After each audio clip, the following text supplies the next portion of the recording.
خلافت راشدہ کے خاتمے کے بعد عربوں کی قائم کردہ دو عظیم ترین سلطنتوں میں سے دوسری سلطنت خلافت عباسیہ کہلاتی ہے۔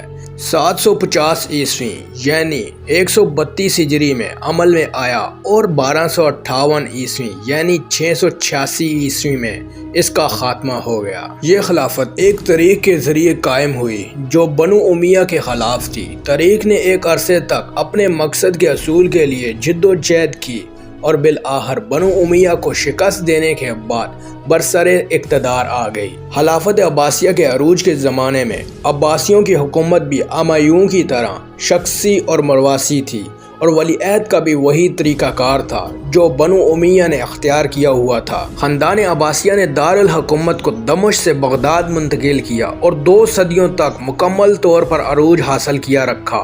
زوال کے آغاز کے بعد مملکت کئی حصوں میں تقسیم ہو گئی، جن میں ایران مقامی امران اقتدار حاصل کیا اور المغرب اور الفریقیہ الغبا اور فاطمیون کے زیر اثر آ گیا۔ عباسیوں کی حکومت کا جاری کر دیا اور اس طرح خلافت بغداد سے قاہرہ منتقل ہو گئی۔ تاہم یہ صرف طائری حیثیت کی خلافت تھی، تمام اختیارات مملوک سلاطین کو حاصل تھے۔ عثمانیوں کے ہاتھوں مملوکوں کو شکست دینے کے بعد عباسیوں کی اس طرح طائری حیثیت کا بھی خاتمہ ہو گیا اور خلافت عباسیہ سے عثمانیوں میں منتقل ہو گئی۔ موجودہ عراق میں تقریق کے شمال مغرب میں رہنے والا العباس قبیلہ اسی خاندان سے تعلق رکھتا ہے۔ خاندان بنو امیہ کی حکومت کے دور زوال میں سلطنت میں ہر جگہ شروش اور بغاوتیں شروع ہو گئیں، جن میں سے سب سے خطرناک ترین بنو ہاشم کی تھی۔ بنو ہاشم چونکہ اس خاندان سے تھے جس میں سے رسول اللہ صلی اللہ علیہ وسلم ہوئے ہیں، اس لیے وہ خود کو خلافت کا بنو امیہ سے زیادہ مستحق سمجھتے تھے۔ بنی ہاشم میں بھی 2 گروہ پیدا ہو گئے تھے، ایک وہ جو حضرت علی رضی اللہ تعالیٰ عنہ کو اور ان کی اولادوں کو خلافت کا حقدار سمجھتے تھے۔ یہ گروہ عاشقان علی کا طرفدار کہلاتا تھا۔ بعد میں اسی گروہ میں سے کچھ لوگوں نے شیعہ فرقہ کی شکل اختیار کر لی اور وہ اثنائے عشری کہلائے۔ دوسرا گروہ وہ ہے جو رسول اللہ صلی اللہ علیہ وسلم کے چچا حضرت عباس کی اولاد کو خلافت دلانا چاہتا تھا۔ شروع میں دونوں گروہوں نے مل کر بنو امیہ کی حکومت کے خلاف بغاوتیں کی، لیکن بعد میں عباسی گروہ غالب آ گیا۔ بنو عباس کی دعوت عمر بن عبدالعزیز کے زمانے میں ہی شروع ہو گئی تھی۔ ہشام کے دور میں اس نے سند حاصل کر لی۔ امام حسین رضی اللہ تعالیٰ عنہ کی شہادت کے بعد شیعان علی نے منصب امامت امام کے صاحبزادے زین العابدین کو پیش کیا، لیکن جب انہوں نے قبول نہیں کیا تو شیعان علی نے حضرت علی رضی اللہ تعالیٰ عنہ کے غیر حتمی فرزند محمد بن حنفیہ کو امام بنا لیا اور اس طرح امامت کا منصب اہل بیت نبوی سے علوی شاخ میں منتقل ہو گیا۔ محمد بن حنفیہ کے بعد ان کے صاحبزادے ابو ہاشم عبداللہ جانشین ہوئے اور ایران میں ان کی دعوت حنفیہ انداز میں پھیلتی رہی۔ 100 ہجری میں ابو ہاشم نے شام میں وفات پائی۔ اس وقت ان کے خاندان میں سے کوئی شخص ان کے پاس نہیں تھا۔ مشہور صحابی حضرت عبداللہ بن عباس رضی اللہ تعالیٰ عنہ کے پوتے محمد بن علی قریب موجود تھے، اس لیے ابو الہاشم نے ان کو جانشین مقرر کر کے منصب امامت ان کے سپرد کر دیا۔ اس طرح امامت علویوں سے عباسیوں میں منتقل ہو گئی۔ بنی ہاشم کی یہ دعوت عمر بن عبدالعزیز سے ہشام تک حنفیہ رہی اور عراق اور خراسان کے بڑے حصوں میں پھیل گئی۔ 126 ہجری میں محمد بن علی کا انتقال ہو گیا اور ان کے بڑے بیٹے ابراہیم بن محمد ان کے جانشین ہوئے۔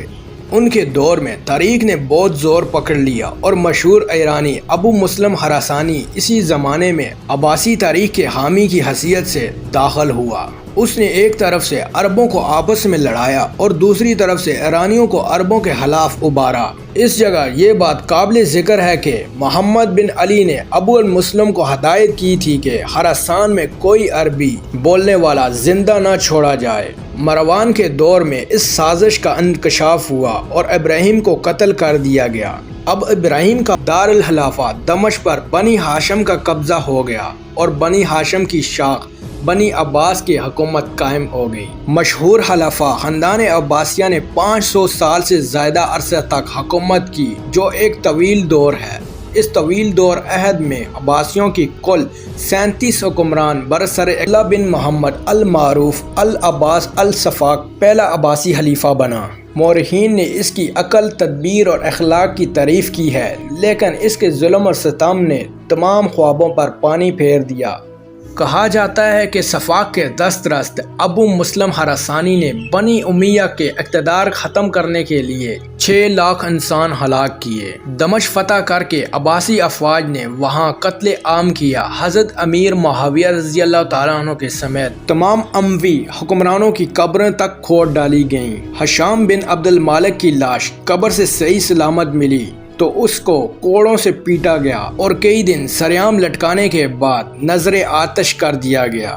بنو امیہ کا بچہ بچہ قتل کر دیا گیا اور اموی سرداروں کی تڑپتی لاشوں پر فرش بچھا کر کھانا کھایا گیا۔ یہی وجہ ہے کہ مورخین نے ابو العباس کو صفاق یعنی خون ریزی کرنے والا کا لقب دیا۔ اگرچہ پہلا خلیفہ ابو العباس تھا، لیکن عباسیوں کا پہلا نامور حکمران اس کا بھائی ابو جعفر المنصور تھا، جو صفاق کے بعد تخت پر بیٹھا۔ اس نے 22 سال تک حکومت کی اور خلافت عباسیہ کی جڑوں کو مضبوط کیا۔ اس نے دریائے دجلہ کے کنارے ایک نیا شہر آباد کر کے دارالحکومت وہاں منتقل کیا، جو بغداد کے نام سے مشہور ہوا۔ اس نے ابو مسلم خراسانی کے بڑھتے ہوئے اثر اور سوق کو دیکھتے ہوئے اسے قتل کر دیا گیا۔ منصور کے بعد اس کا بیٹا محمد مہدی منصب خلافت پر بیٹھا۔ وہ اپنی طبیعت اور مزاج میں باپ سے بہت مختلف تھا، نرم دل اور عیاش پرست اور رنگین مزاج تھا، لیکن اس کے باوجود بد کردار نہیں تھا، بلکہ ایک فرض ناش حکمران تھا۔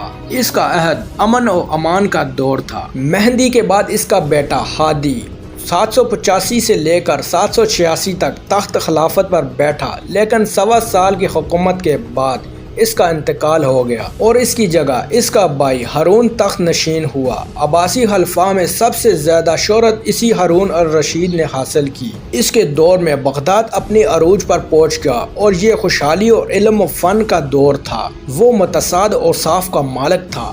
ایک طرف عیاش پرستانہ زندگی کا حامل تھا اور دوسری طرف بڑا دیندار، پابند شریعت، علم دوست اور عالم نواز بھی تھا۔ 1 سال حج کرتا اور 1 سال جہاد میں گزارتا۔ اس کے دور میں امام ابو حنیفہ کے شاگرد امام ابو یوسف کو قاضی القضات مقرر کیا گیا۔ ہارون کے بعد اگر کسی عباسی خلیفہ کا عہد ہارون کے دور کا مقابلہ کر سکتا ہے تو وہ مامون الرشید کا دور ہے۔ وہ اپنے والد ہارون الرشید سے بھی زیادہ نرم دل اور فیاض تھا۔ اس کے دور کا اہم واقعہ فتنہ حلق قرآن ہے۔ مامون اس عقیدے کا قائل ہو گیا تھا کہ قرآن مخلوق ہے اور اس نظریے کو اس نے اسلام اور کفر کا پیمانہ سمجھ لیا اور علماء کو مجبور کیا کہ وہ اس نظریے کو تسلیم کریں یا پھر سزا بھگتنے کے لیے تیار ہو جائیں۔ مامون کا تو جلد انتقال ہوگا، لیکن اس کے 2 جانشین متسم 1833 سے 1842 اور اوساق 1842 سے 1847 کے زمانے میں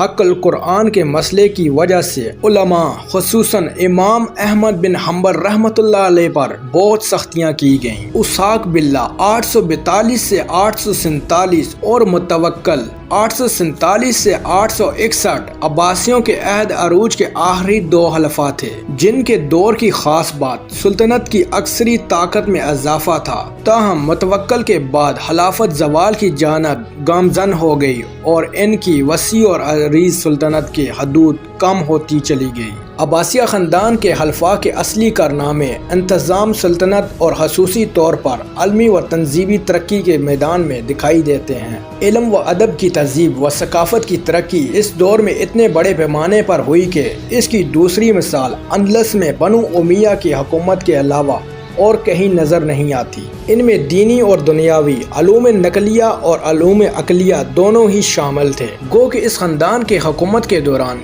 کئی انقلابات اور آثار رونما ہوئے۔ خلفاء کی قوت میں کمی بیشی ہوتی رہی۔ بعد کے خلفاء کا وقار مجروح ہوا، لیکن اس خاندان کی مرکزی حیثیت قائم رہی۔